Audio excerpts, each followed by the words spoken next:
ဆရာအရင်ဗီဒီယိုတွေမှာတော့လေဒီစီကန်နာမည်နဲ့ပတ်သက်ပြီးပြောပြီးပြီဆိုတော့လေဒီတစ်ခါကကျအဲ့စီကန်လို့နဲ့ပတ်သက်ပြီးပြောပြတယ်ကျွန်တော်စင်ချောင်းတော့ကတငယ်ချင်းရှိတယ်ခုနံပါတ်ကဲ့ရဲ့နေပါပေါ့နော်အဲ့တငယ်ချင်းငယ်ငယ်လေးတွေကခင်တယ်သူကလည်းကျွန်တော်လိုမျိုးပဲစင်ချောင်းကလေးကကျွန်တော်တို့ဒီဒါတော်တော်တီးကြတယ်ပြီးတော့အဲ့လို piano note တွေကိုလေ့လာကြတယ်နော် Nirvana တို့ alternative ပုံစံမျိုးတွေ music တွေပေါ်လာတဲ့အချိန်မှာကျွန်တော်တို့အဲ့ဒါတွေလိုက်လေ့လာကြပြီးသူကပကြီးလဲအရင်ယူတာ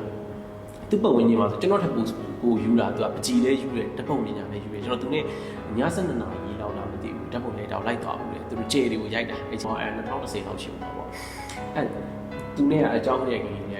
ခင်တော့သူ့နန်းလေးမှာအဲ့ဒီလူပညာနဲ့ပတ်သက်တဲ့ခုနကပြောဓာတ်ပုံသမားတွေဒီဇိုင်းသမားတွေအရန်ပေါ်ကျွန်တော်အဲ့ဒါနဲ့စီးကန်းစောက်ပြင်ပဲဆိုတော့ငါလူကိုဒီတိုင်းဖြစ်တယ်လို့ယူလုပ်ချင်ဘူးပေါ့နော်ငါဘာလုပ်ရမှာလဲကိုအဲ့တော့မန္တလေးမှာဆိုတော့လူကသိမရှိဘူးအဲ့မှာသူလူတယောက်မိတ်ဆက်ပြီးတာဟုတ်တယ်ပကြီးဆရာနော်ပကြီးဆရာသူကပကြီးကိုအပြင်မှာလဲဆွဲတယ်လို့မျိုးဒီ graphic တွေလဲဆွဲတယ်ပါတာအဲ့ဒီမှာသူကျွန်တော်တို့